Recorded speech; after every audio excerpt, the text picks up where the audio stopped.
আল্লাহ পাকের নবী আমাদেরকে জানায় দিলেন। আল্লাহ যখন বললেন আলাস্তু বিরাব্বিকুম, আমি কি তোমাদের রব নই? সকলার আগে যেই রুহুটা জবাব দিয়েছিল কলু বালা, নিশ্চয় নিশ্চয় আপনি আমাদের রব, সেই রুহুটা ছিল রূহে মুহাম্মদী। সুবহানাল্লাহ বলেন।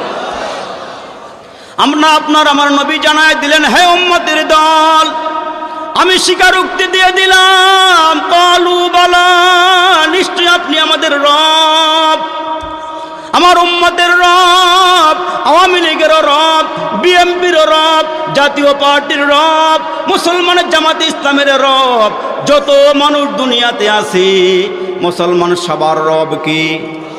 বড় করে বলেন, সবার রব কি? আপনার আমার পয়গম্বর রহমাতাল লিল আলামিন জান্নাতুল বাকির কবরস্থানে গেলেন কবর জিয়ারতি। নবীজি একটু ঘুরিয়া ঘুরিয়া কবর জিয়ারত করতেছেন। হঠাৎ করে নতুন কবরের কিনারায় দাঁড়ায় আমার নবী চোখের পানিগুলো ছেড়ে দিলেন। তাজা কবর, নতুন কবর, ওই কবরের কিনারায় দাঁড়াইয়া নবীজি চোখের পানিগুলো ছেড়ে দিলেন। সাহাবীরা জিজ্ঞেস করেন, নবীজি আপনি কেন চোখের পানিগুলো ছেড়ে দিলেন, কেন কান্না করতেছেন? আমার নবী ডাক দিয়া কয়, সাহাবীরা রে, আমি তাকায় দেখতেছি এই কবরের ভিতরে আগুন দাও দাও করে জ্বলতেছি। এই আমার সাহাবীরা রে, আমি রাসূল যা জানি তোমরা কিন্তু তা জানো না, আমি রাসূল যা দেখি তোমরা কিন্তু তা দেখো না। আমি দেখতেছি কবরের ভিতরে আগুন দাও দাও করিয়া জ্বলতেছি।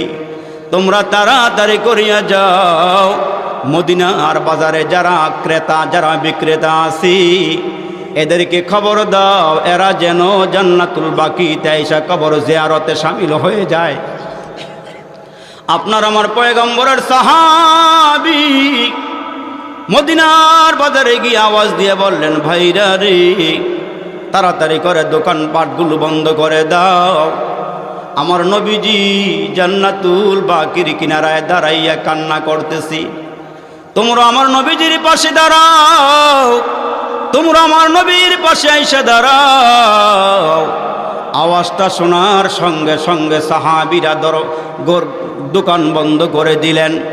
ক্রেতা বিক্রেতা সবাই মিলিয়া জান্নাতুল বাকির কিনারায় দাঁড়ায় গেলেন। আল্লাহ নবী ডাক দিয়া কয়, তোমরা কবরের কিনারায় দাঁড়াইছো, সূরা ফাতিহা পড়ো, সূরা ইখলাস পড়ো, সূরা তাকাসুর পড়ো, পারলে সূরা ইয়াসিন পড়ো।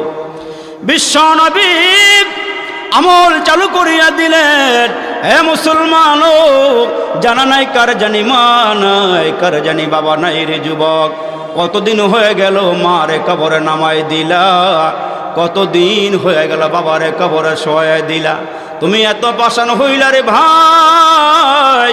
ওই কুয়াশার পানিগুলো মার কবরের চাঙ্গিগুলো ভাঙ্গিয়া, বাবার কবরের চাঙ্গিগুলো ভাঙ্গিয়া কুয়াশার পানি কবরের ভিতরে ঢুকি, ওই বৃষ্টি আসলে বৃষ্টির পানিগুলো কবরের ভিতরে ঢুকে। আর আব্বা মা কবরের ভিতর থেকে ডাক দিয়া কয়, ছেলে রে, বাড়ি তোরে পাগল করলো, তোর নারী তোরে পাগল করলো, আমি মায়ের কথা কি তোর মনে পড়ে না?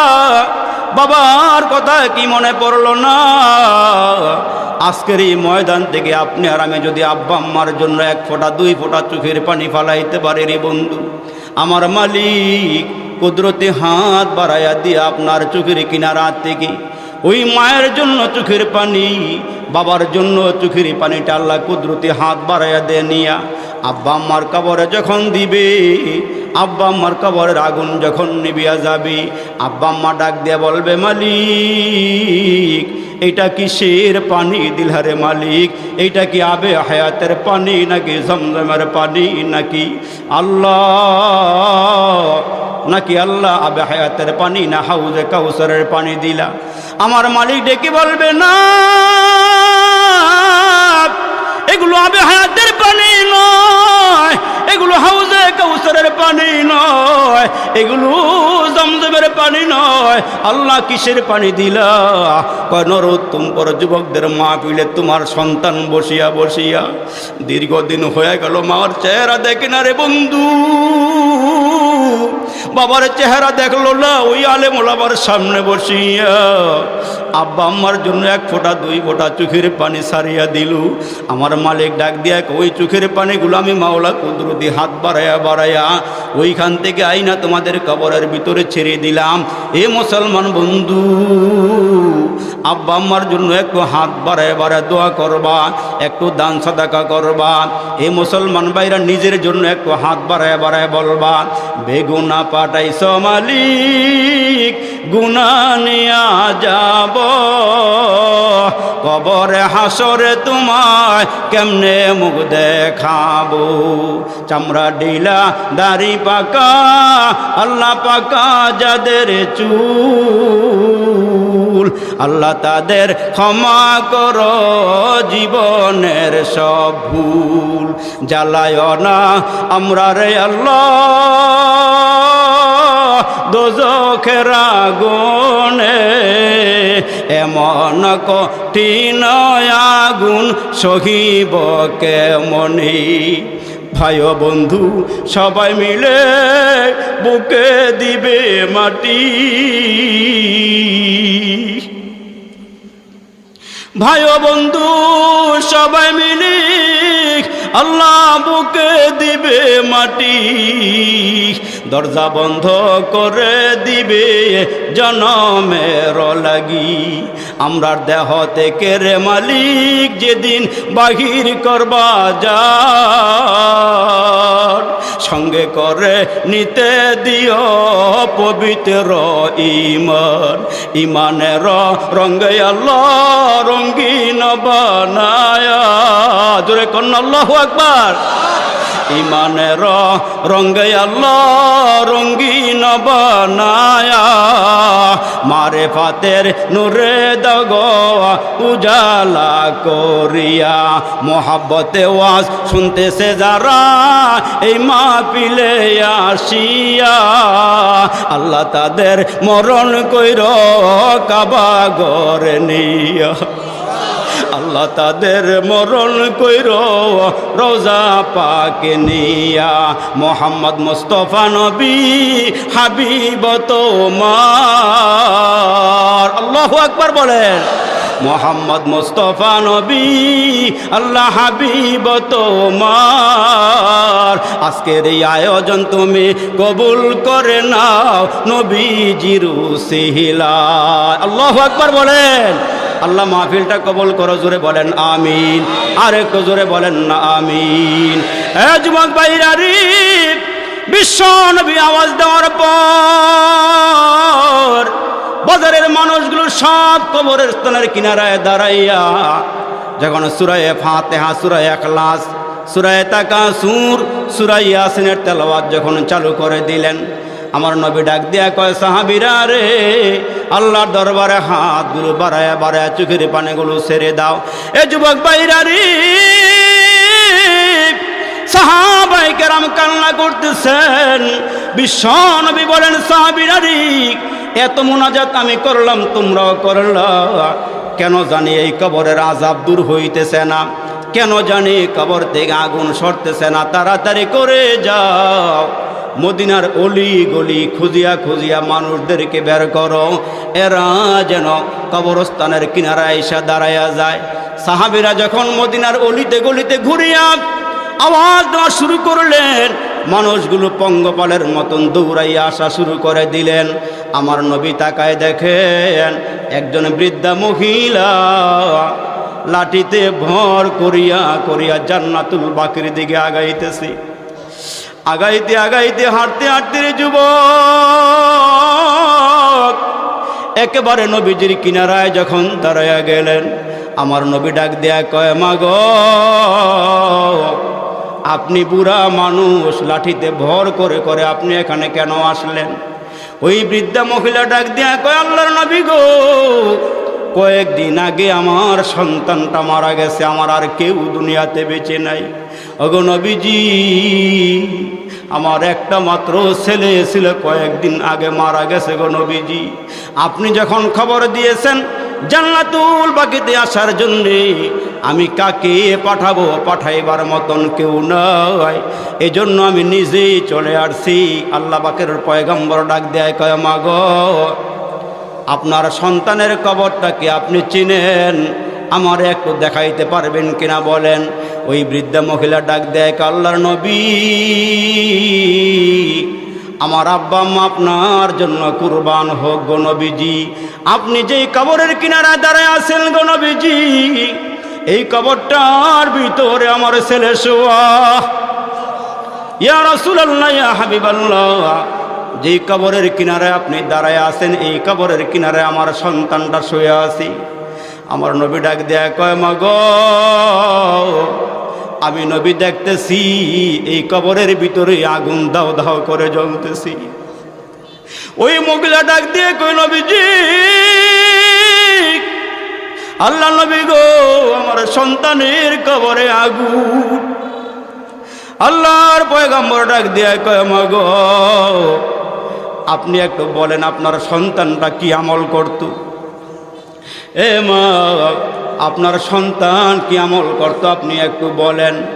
কয় নবীজি গো, আমার সন্তানটা ইন্তেকালের আগে আমার সঙ্গে এমন বেয়াদবি করেছে। ওগো নবীজি, আমার মনে এমন কষ্ট দিছে নবীজি, মৃত্যুবরণ করার পরও আমি তারে ক্ষমা করতে পারি নাই। ওগো নবীজি, আমি তারে মাফ করতে পারি নাই।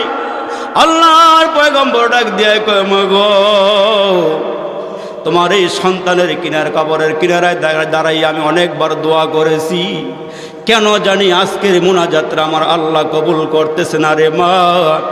বলো গো মা, তোমার সন্তান তোমার সঙ্গে কি বেয়াদবি করেছি? ওই মুহূর্তে বৃদ্ধা মহিলা ডাক দিয়ে কয়, হুজুর, এই সন্তানটা পেটে রেখে আমার স্বামী দুনিয়া থেকে বিদায় হয়ে গেছি। ওগো নবীজি, এই সন্তানটা প্রসব করতে যাই আমি কতই না কষ্ট করেছি। ওগো নবীজি, দুনিয়াতে আসার পর আমি বৃদ্ধা গরিব মহিলা, আমার ঘরে তেমন কোনো কিছু নাই। আমি মানুষের বাড়ি বাড়ি কাজ কইরা কইরা কইরা কইরা নিজেও খাইছি, সন্তানটারেও খাওয়াইয়া। ওগো নবীজি, সন্তানটা তিলে তিলে তিলে তিলে আস্তে আস্তে বড় হয়ে গেল। ওগো নবীজি, আমি তারে লেখাপড়া করাইলাম, তার জন্য আমি কত টাকা খরচ করছি, কিন্তু হুজুর সে আমাকে না বলিয়া, আমাকে না জানাইয়া একজন মেয়ে ঘরে নিয়ে আসছি বিয়ে করিয়া। তারপরও আমি বাধা দেই নাই। ওগো নবীজি, আমি তারে ক্ষমা করে দিয়েছিলাম। এই মেয়েটা ঘরে আসার পর এই মেয়েটা অনেক দিন পর্যন্ত ভালোই ছিল, কিন্তু নবীজি গো, অনেক দিন হওয়ার পর আস্তে আস্তে এই মেয়েটা আমার সঙ্গে খারাপ আচরণ করা শুরু করে দিল। একদিন নবীজি সন্ধ্যাবেলায় আমি আর বৌমা কথা কাটাকাটি শুরু করিয়া দিলাম। ওই মুহূর্তে ছেলেটা ঘরে আসার পর ওই ছেলেটা যখন দেখলো তার স্ত্রী আর আমি কথা কাটাকাটি করি, ওই ছেলেটা রাগান্বিত হইয়া আমার কিনারায় দাঁড়ায় গেল। আমি সন্তানকে কিছুই বললাম না, কিন্তু ছেলেটা ওই মুহূর্তে বৌমার পক্ষ নিয়া আমার ওপরে চড়াও হয়ে গেল। ওগো নবীজি, আমি ঘরের দরওয়াজায় দাঁড়াইয়াছিলাম। ওগো আল্লাহর পয়গম্বর, ছেলেটা রাগ হইয়া গোসা হইয়া আমার ওপরে চড়াও হইয়া উত্তেজিত হইয়া আমার গলার মধ্যে হাত দিয়া এমন করিয়া টিপিয়া ধরলো। নবীজি গো, ঘরের দরওয়াজার থেকে আমার ধাক্কা দিয়া বাহিরে পালাইয়া দিল। আল্লাহ নবী, আমি বুড়া মানুষ, ছেলের ধাক্কা সইতে পারি না। ধাক্কাটা খাইয়া দরওয়াজার থেকে আমি গড়াইয়া গড়াইয়া রাস্তায় পড়ে গেলাম। ওগো আল্লাহর নবী, ওই মুহূর্তে ছেলেটা আমার টান দিয়া উঠায়ও নাই, আমারে ঘরে আনে নাই, ঘরের ভিতর দিয়া দরওয়াজাটা লাগাইয়া দিয়া ঘরের মধ্যে স্বামী আর স্ত্রী খাইয়া ঘুমায়া গেল। ওগো নবীজি, আমারে ডাক দেয় নাই, ঘরেও ঢুকায় নাই। আমি বিরহ বেদনা সহ্য করতে না পারিয়া ওগো আল্লাহর নবী হাঁটি হাঁটি পা পা করে সামনে চলিয়া গেলাম। সামনে যাওয়ার পর আমার সব ইতিহাস মনে পড়ে গেল। এই সন্তানটার জন্য আমি কতই না কষ্ট করেছি গো আল্লাহর নবী। ইয়া রাসূলুল্লাহ, ইয়া হাবিবাল্লাহ, ওগো নবীজি, আমি সামনে গিয়া আর নিজেকে কন্ট্রোল করতে পারি নাই, আমি সহ্য করতে পারি নাই। আল্লাহর নবী, আমি আল্লাহর দরবারে হাত বাড়াইয়া বললাম, মালিক, যেই ছেলেটা আমার এমন জোরে গলায় ধাক্কা দিয়া পালাইয়া দিল, আল্লাহ ঘরের ভিতর থেকে দরওয়াজাটা বন্ধ করিয়া দিল। ওগো নবীজি, ওই মুহূর্তে আল্লাহর দরবারে আমি হাত বাড়াইয়া বলেছিলাম, মালিক, এই সন্তানটারে আযাব দিও। ওগো মালিক, দুনিয়াতে আযাব দিও না। ওগো আল্লাহ, তুমি আমার এই সন্তানটারে কবরে নিয়ে আযাব দিও। দুনিয়াতে আযাব দিলে, দুনিয়াতে শাস্তি দিলে আমি মা সইতে পারবো না। এই জন্য আল্লাহর দরবারে দোয়া করছি, আল্লাহ তারে কবরে নিয়ে শাস্তি দিও, আযাব দিও। ওই মুহূর্তে আল্লাহর পয়গম্বর ডাক দিয়া কয়, মারে, আমি দেখতেছি তোমার সন্তানের কবরে আগুন ধাও ধাও করিয়া জ্বলে। মেহেরবানি করিয়া গো মা, সন্তানটারে একটু মাফ করিয়া দাও, ক্ষমা করিয়া দাও। তুমি যদি ক্ষমা না দাও, তোমার সন্তানকে আল্লাহ ক্ষমা করবে না। আমি আল্লাহ পাকের দরবারে দোয়া করছি, কেন জানি আল্লাহ আমার দোয়া আজকে কবুল করতেছেন না। ওই মুহূর্তে মহিলা ডাক দিয়া কই, আল্লাহর নবী, এই কথা ছাড়া অন্য কোনো কথা আপনি আমারে বলেন। আমি মা দুঃখ বলি নাই, আমি আমার সন্তানের বেদনার কথা আমি বলি নাই। আল্লাহর পয়গম্বর ডাক দিয়া কয়, মারে, যতক্ষণ না পর্যন্ত তুমি ক্ষমা না দিবা, তোমার সন্তানরে আল্লাহ ক্ষমা দিবে না। মহিলার দিল নরম হয় না, কেন জানি মন আজকে নরম হয় না। রহমাতাল লিল আলামিন নবী আল্লাহর দরবারে হাতগুলো বাড়ায় কান্না শুরু করে দিয়া বলে, ওগো রহমান মামার রহমান মালিক, ওগো আল্লাহ, এই মহিলার সন্তানটারে ক্ষমা করে দাও। বারবার দোয়া রসুল করেন, কিন্তু দোয়া কবুলের কোনো আলামত বোঝা যাইতেছে না। ভিতরে আগুন দাও দাও করিয়া জ্বলতেছে। ওই মুহূর্তে আল্লাহর পয়গম্বর ডাক দিয়া কয়, মারি, আমি যতই দোয়া করি, কেন জানি আমার দোয়া আল্লাহর দরবারে কবুল হইতেছে না।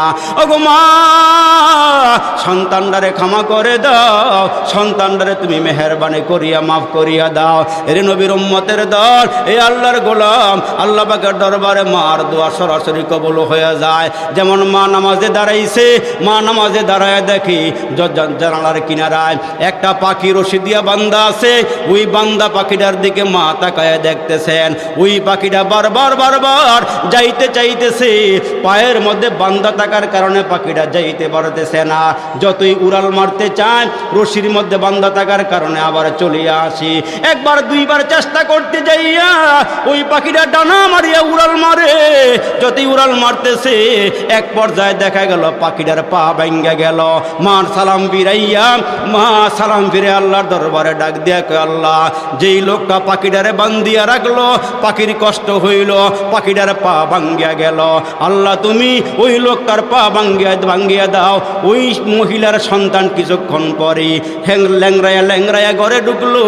ঢুকার পরে মা তাকায় দেখে নিজের ছেলের পা ভাঙ্গিয়া গেছি। ওই মুহূর্তে মা ডাক দিয়া কয়, ছেলে রে, তোর পা কেমনে ভাঙলো? কয়, মা, ঘরে ঢুকার আগে আমি হোঁচট খাইয়া পড়ে গেছি। হোঁচট খাইয়া পড়ার পর আমার পাওটা ভাঙ্গিয়া গেছি। মা ডাক দিয়া কয়, ছেলে রে, পা আসলে ভাঙ্গে নাই, আমি নিজে ভাঙ্গে বলাইছি। কয়, কেমনে ভাঙছো মা? পাখিটার দিকে তাকায় বদদোয়া করছিলাম, আল্লাহ, এই পাখিটার পা যে ভাঙছে তার পা ভাঙ্গা দিও। এ নবীর উম্মতের দল, মা দোয়া করলে মা নেক দোয়া, মামার নেক দোয়া কবুল হয়, বড় দোয়া কবুল হয়। এই জন্য মুসলমান ভাইরা, ওই মহিলা ডাক দিয়া কয়, হুজুর, আমি তার কষ্ট বলতে পারবো না, আমি তারে ক্ষমা করতে পারবো না। মহিলা কঠোর হয়ে গেলে, শক্ত হয়ে গেলে, রসুলে আরবি ডাক দিয়ে কয়, মালিক, এই মহিলা কষ্ট পাইছে বিদায়, এই মহিলার দিল শক্ত হয়ে গেছে। আল্লাহ মাবুদ রে, তুমি মেহেরবানি করিয়া আমার যেমনে কবরের আগুন দেখাইছ, ছেলের কবরের আগুন মাকেও তুমি একটু দেখাইয়া দাও। আল্লাহ, তুমি আমারে যেমনে আগুন দেখাইছ, মাকেও একটু কবরের ভিতর আগুনটা একটু দেখাইয়া দাও। ওই মুহূর্তে আল্লাহ নবী দোয়া করলে, বিশ্ব নবীর দোয়া আল্লাহর দরবারে কবুল হয়ে গেল। মা কবরের দিকে তাকাইছি, কবরের দিকে তাকায় দেখতেছি নিজের সন্তানের কবরের ভিতরে আগুন ধাও ধাও করিয়া জ্বলতেছি।